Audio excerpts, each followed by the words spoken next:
My name is Iris Tremaine, and I just turned 18. At my birthday party last night, my dad pulled me aside and whispered, "When this is over, you're going to sign some papers for Uncle Wade. Just a formality." I smiled. I nodded. Then I walked into the kitchen, opened my laptop, and quietly transferred my entire multi-million-dollar inheritance from my grandparents into an irrevocable trust, just as a precaution. The next morning, my parents and my younger sister found out that the cabin, the savings, the investments, everything, was locked behind a legal wall they couldn't touch. My dad turned white. My uncle, who had already signed a deal to sell property he never owned, called a lawyer. Before I tell you what happened next, please hit like and subscribe. Drop your city and local time below. I love knowing where you're listening from. Now let me take you back 6 years, to a summer at Cedar Lake, when my grandfather said something I didn't understand until last night. The summer I turned 12, my grandfather Harold Tremaine picks me up in his truck and drives me 40 minutes to Cedar Lake. The cabin sits back from the water, surrounded by white pines so tall they block the afternoon sun. The porch sags on one side. The screen door doesn't latch right. It smells like wood smoke and old books and something sweet I can never quite name. "Grab the other end," Grandpa says, lifting a fence rail. I do. We spend the morning replacing 3 rotted posts along the south side. He doesn't rush me. He shows me how to check for soft spots by pressing my thumb into the grain. If it gives, it's done. Inside, Grandma Vivian has iced tea and 2 sandwiches waiting on the kitchen table, the one Grandpa built himself the year they got married. She's reading on the porch when I come out, and she pats the chair beside her. We sit and watch the lake until the light turns gold. "This cabin stays in the family," Grandpa tells me that evening, wiping sawdust off his hands. "But family isn't always blood, Iris. Family is whoever shows up." I don't fully understand what he means. I'm 12. I think he's being poetic. He isn't. That whole summer, I come back to Cedar Lake every weekend. I learn where the water heater leaks, which window sticks, how to bleed the radiator in October. Grandma teaches me to organize the bookshelves by color because it makes the room feel warmer. Grandpa shows me the property line markers, old iron stakes he hammered in himself. I don't know then that my grandfather is already talking to a lawyer about exactly this place, about exactly me. Back home, the air is different. Our house in Ridgemont is fine. 3 bedrooms, a yard that needs mowing, a garage my dad uses as an office for his building supply store. Fine. Not warm, just fine. My sister Kelsey is 10, and she has the bigger bedroom. Redecorated last spring, lavender walls, a desk lamp that cost more than my entire bookshelf. My room still has the carpet from the previous owners. At dinner, my dad brings up the cabin. "Dad's place is just sitting there losing value," Greg says, cutting his steak. "Property taxes alone are killing us. We should sell it, reinvest." My mom nods. "Makes sense." "Grandpa said the cabin stays in the family," I say. Greg laughs. Not a mean laugh. Worse, a dismissive one. "You were 12, Iris. He was being nice." Nobody asks me anything else. The conversation moves to Kelsey's debate trophy. Regional finalist, very impressive, and Denise has already framed the certificate. "I won the district science fair 2 weeks ago. The ribbon is still in my backpack." After dinner, I clear the plates. On the counter, half hidden under a grocery list, there's a glossy flyer. Ridgeline Development. Lakefront lots, premium prices, now acquiring. There's a handwritten phone number in the margin. I don't know whose handwriting it is, not my dad's. I put the flyer back exactly where I found it. Upstairs, I sit on my bed and think about Grandpa's kitchen table. The one he built with his hands. The one where Grandma sets my sandwich without asking what I want, because she already knows. I think about the flyer downstairs. Someone is already measuring my grandparents' home in dollar signs. Grandpa Harold dies 2 years later. I'm 14. The funeral is on a Tuesday. Gray sky, damp grass, folding chairs that sink into the lawn. I sit in the second row holding his handkerchief. Blue plaid, frayed at the edges, smelling faintly of pine. At the reception, I notice Greg and his brother Wade standing by the dessert table, not eating, talking low. Wade has a folder tucked under his arm. Greg keeps nodding. I catch one sentence from Wade. We should move on this before probate gets complicated. They're talking about the cabin, at the funeral. I say nothing. I'm 14. I have no power, no voice, and no idea that my grandfather already accounted for this exact moment. 2 years pass. I'm 16. Grandma Vivian gets sick in March and is gone by June. She holds my hand the last time I visit, her grip surprisingly firm. "The cabin is yours, Iris," she whispers. "Don't let them take it. Promise me." "I promise, Grandma." She squeezes once and closes her eyes.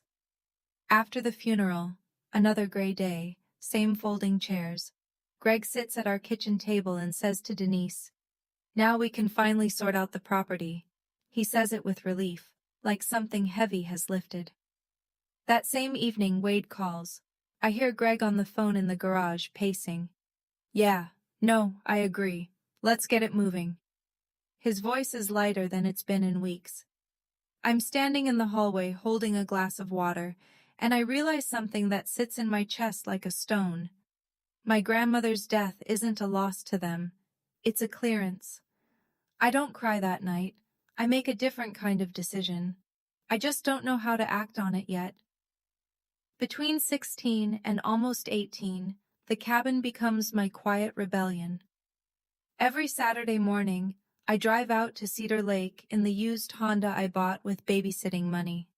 I patch the porch screen. I replace the weather stripping on the back door. I sweep pine needles off the roof because Grandpa taught me that's how leaks start. At home, the conversations shift. The cabin stops being Grandpa's place and starts being the family property. Greg says this at dinner like it's always been true. Wade shows up more often now, every other Sunday, sometimes with manila folders, sometimes with a laptop open to real estate listings.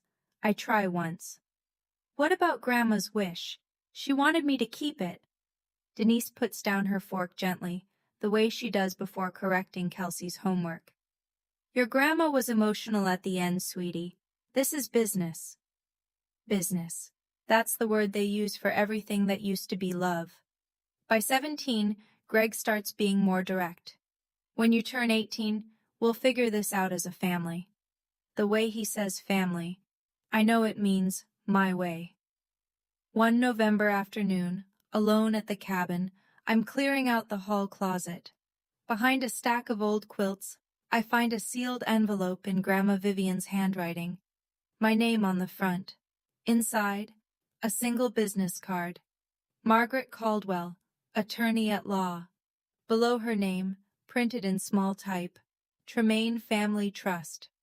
My hands shake, not from fear, from recognition.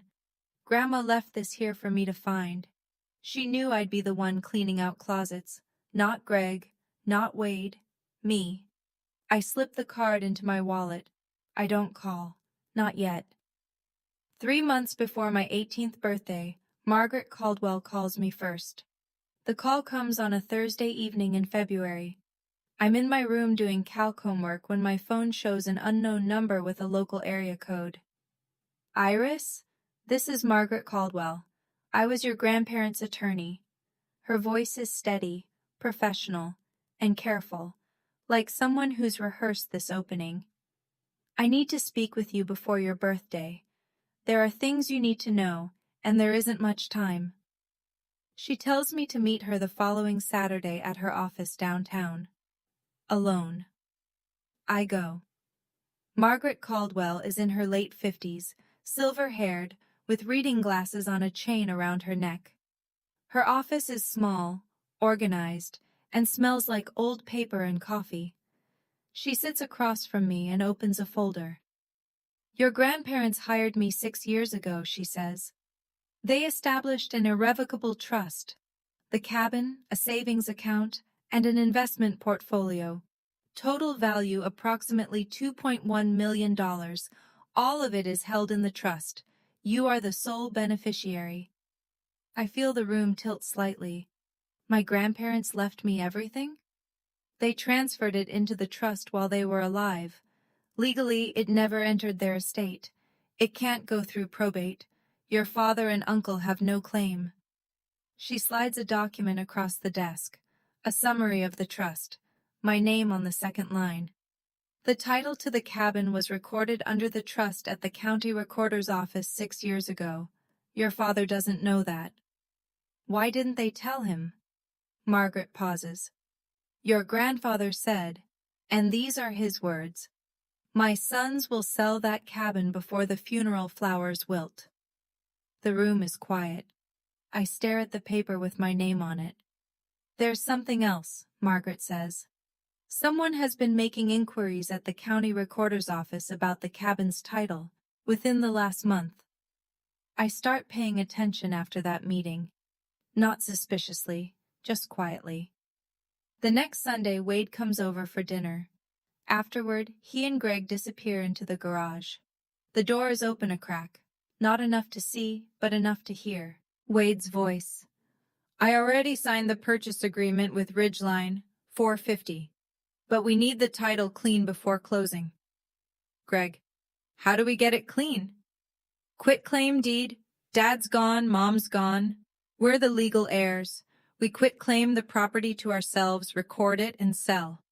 "Is that legal?" "It's a standard real estate transfer between heirs. Nobody's going to question it." A pause. Then Greg, quieter. "What about Iris?" My chest tightens. Wade's answer comes fast, like he's already thought about it. "She's 17, Greg. She can't do anything. And by the time she's 18, the sale goes through. Done deal. She'll be upset. She'll get over it. We'll give her a cut. 50 grand for college. She should be grateful." I step back from the garage door. My hands are cold.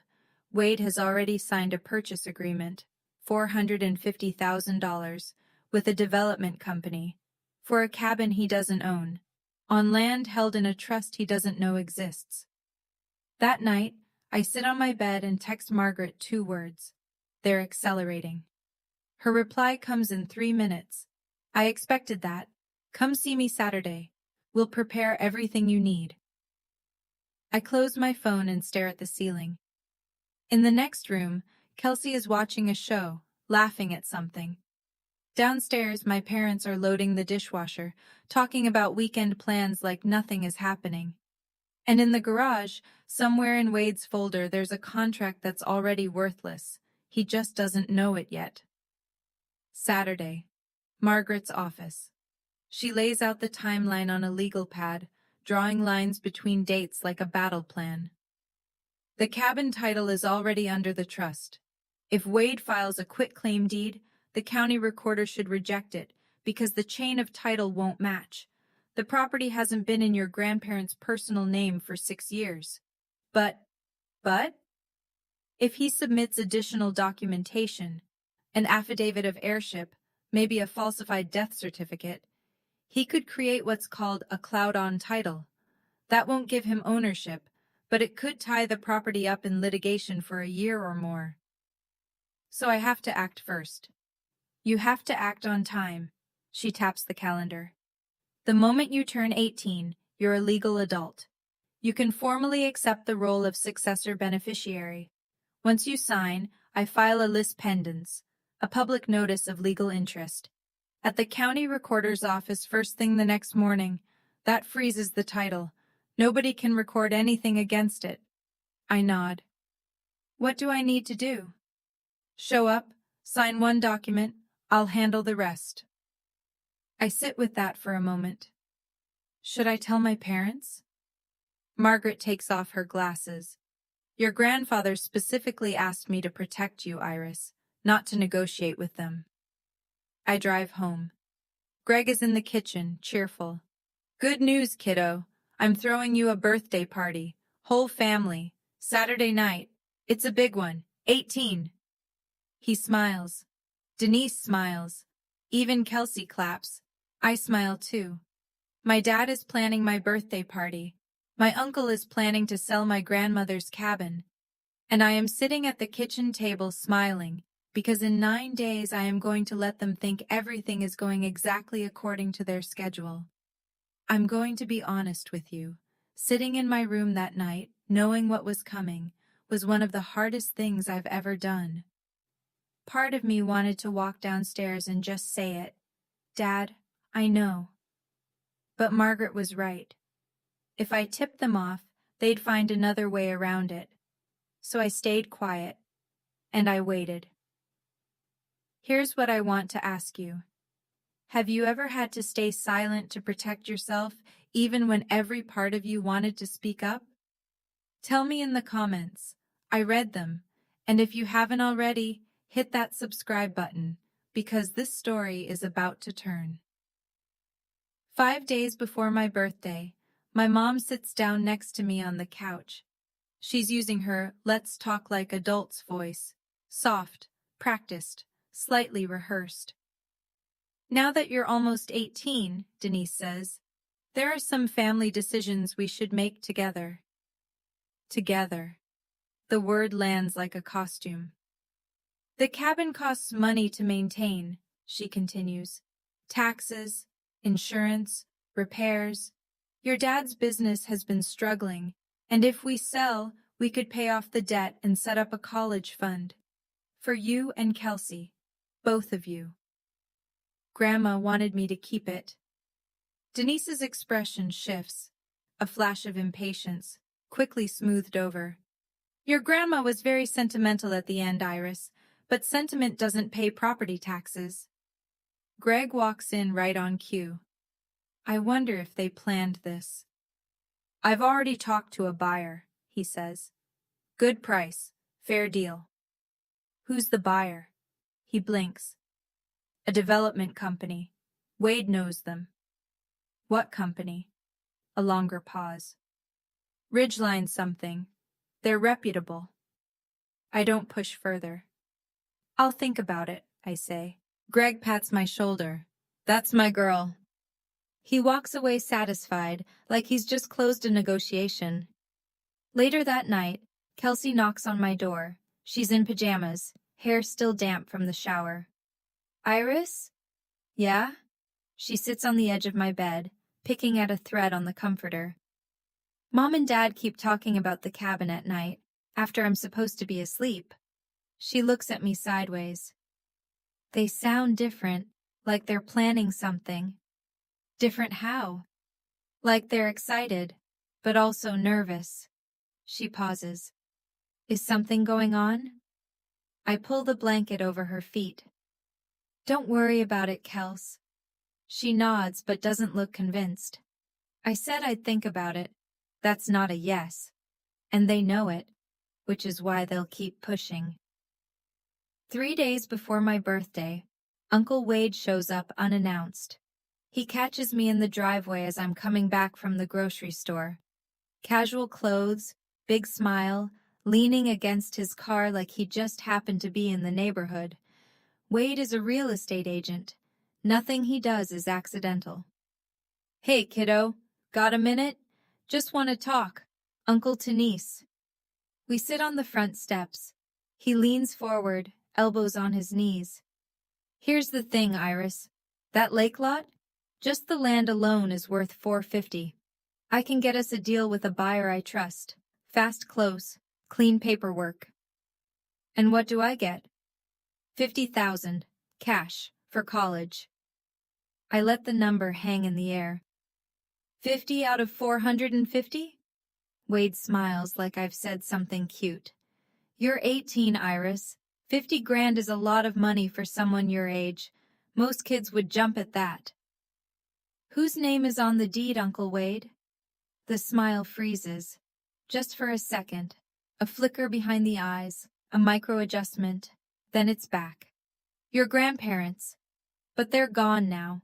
Passes to your dad and me as next of kin. That's not how it works. I know it. He should know it. He sells houses for a living. But he's counting on me not knowing. I'll think about it, I say again. Wade stands, brushes off his jeans. Don't overthink this one, Iris. Opportunities like this don't wait. He drives away. Before he's even at the end of the street, he's on the phone. I can see his mouth moving through the driver's window. That night, I text Margaret again. They're accelerating. She replies, stay the course. 3 more days. 3 more days. I can do 3 more days. The night before my birthday, I drive to the cabin alone. The road is quiet. Cedar Lake sits flat and dark under a half moon, and the pines along the bank look like cutouts against the sky. I park in the gravel patch Grandpa leveled himself, walk up the porch steps, second one still creaks, and sit in the chair next to the one that used to be his. The air smells like rain and pine resin. I check my email. Margaret has sent the full document package, the acceptance of successor beneficiary form, the beneficiary designation confirmation, a 1-page summary of the trust terms. Everything formatted, flagged with sticky tabs, ready for a signature. My signature. At midnight. I read each document twice. Then I close my laptop and listen to the lake. Grandpa used to sit right here and say, patience isn't weakness, Iris. It's timing. I always thought he was talking about fishing. The tears come without warning. Not a collapse, not a breakdown, just a quiet overflow that I let happen. I cry because I wish this were different. I wish my dad had been the kind of man who would have taken me fishing at this lake instead of calculating its resale value. I wish my mom had asked me what I want instead of telling me what's practical. I wish I didn't have to sign a legal document at midnight to protect myself from the people who are supposed to protect me. But wishes don't hold up in court. Trust documents do. I wipe my face, lock the cabin door, drive home, lie down in bed, set my alarm for 11:45 p.m. In 6 hours, I turn 18. In 7, my family finds out that the cabin was never theirs to take. 11:50 p.m. My bedroom door is closed. The house is silent. Greg and Denise went to bed an hour ago, and Kelsey's light went off at 10. I open my laptop and connect to the video call. Margaret appears in her home office, reading glasses on, a stack of papers lit by a desk lamp. Ready? She asks. Ready. When the clock hits midnight, you are a legal adult in every sense that matters. I'll walk you through the signing. She goes through it one more time, clear and precise. I sign the acceptance of successor beneficiary form. A single-page document that confirms I'm formally receiving the trust my grandparents created. From that second forward, every decision about the trust's assets runs through me and Margaret as co-decision makers. Now, she says, first thing tomorrow morning, 8 a.m., I'll go to the county recorder's office and file a lease pendens. That's a public notice that says there's a legal interest pending on the property. Once it's recorded, no one can sell, transfer, or encumber the title while it's active. What if they've already filed something? Then whatever they filed will be flagged. The chain of title will show the trust, recorded 6 years ago, not your father. Any conflicting document gets kicked back. I look at the signed paper in my hand. My name in ink, my grandparents' names in print above mine. Margaret's voice softens, just slightly. This isn't a trick, Iris. This is your grandfather's last gift. You just had to be old enough to accept it. The clock on my laptop reads 12:03 a.m. I'm 18. I'm the legal beneficiary of the Tremaine Family Irrevocable Trust. And downstairs in the garage, my uncle's quitclaim deed is already a dead document. He'll find that out in about 9 hours. Across town, in the kitchen of a rented duplex, Wade Tremaine is printing documents. I don't know this at the time. I piece it together later, from what the county clerk told Margaret and what Greg eventually admitted during one of our harder conversations. But here's what happened that same night, while I was signing my acceptance form upstairs. Wade printed a quitclaim deed, a one-page form that transfers property rights from one party to another without any warranty of ownership, legitimate when used correctly, criminal when the person signing it has no rights to transfer. He called Greg at 11:30 p.m. "Everything's ready. We file at 9. The recorder's office opens at 8, but I want to make sure Iris is distracted with birthday stuff first." Greg: "You sure about this?" Wade: "They're dead, Greg. We're next of kin. It's simple." It wasn't simple.